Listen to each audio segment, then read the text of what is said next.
Mayflo, I'm here, and I have my new, this is 6x6 art journal from Dina Wakley, and it is cotton paper. It's like handmade. You can see how thick that paper is, and just to give you a comparison here, let's see. Here is a piece of cardstock, so you can see the difference there, how thick it is. So super, super, super thick, which is really good to me for an art journal for a couple reasons.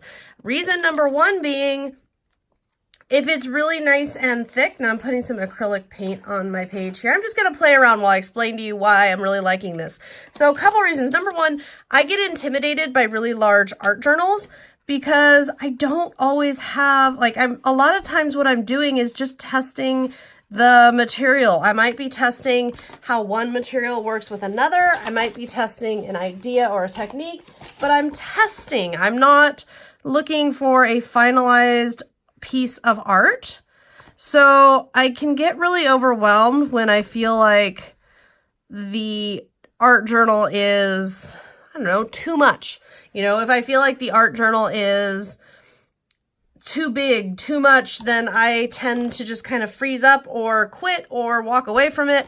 And that's not good because I don't want to have, you know, like one tiny little thing on a big giant art journal. So size-wise, I like it because I generally don't need a ginormous art journal. Quality-wise, I love it because what it's allowing me to do is play with materials, test out ideas, and have fun without the paper buckling, without strange problems. Also, if I'm going to be doing mixed media, odds are I would not be working on, say, cardstock or the kind of paper that you find in a regular art journal. I also don't tend to love to have to treat or coat in gesso every single thing that I'm gonna do. So being able to work on a really high quality cotton paper that is more similar to, say, watercolor paper or mixed media type materials that I would actually work on, I'm getting results from my mediums that are more like what I would expect to get when I'm working, let's call it for real. I don't mean that my art journal isn't real. It's just that I use my art journal as a testing ground. So for me, if I'm testing on a paper and I'm really loving the way something's working, then I go to make my project, whatever that might be, a card, a canvas, whatever, and I'm not getting similar results, that's going to lead to a lot of frustration.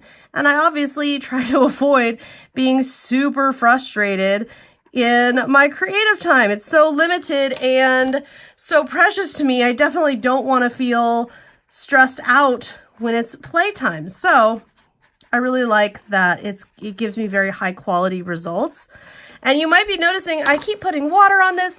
I keep torturing this. The backside's not at all affected. It's totally fine. I can blot with a paper towel if I need to soak up. And yes, it will soak up some color if it's not dry yet.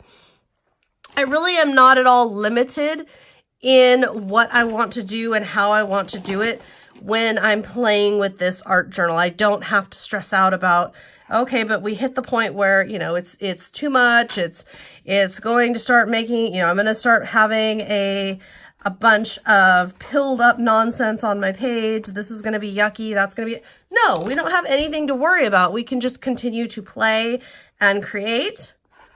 And when I'm done, I'm done. And I really love that. And again, I think for me, the way that I create in a journal, the journal is the place for me to have zero pressure.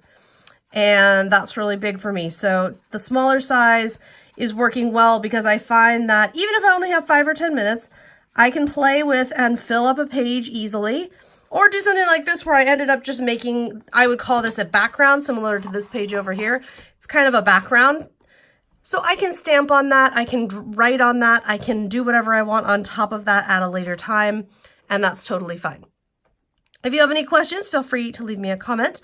Otherwise, you should expect to see, you may see this on my social media from time and again. If I make a page and I like how it turned out, you may end up seeing some stuff from this. And if you're looking for an art journal, this is definitely one I would recommend. The pages are, I think if you got a little too rough, maybe you could have some issues with the pages tearing, but I don't think so necessarily, and I haven't had any problems yet. It's bound with string, which I actually like. I think that's going to hold up really well. If I have any updates, I definitely will add them, and I'll put a link to this down below in the video description.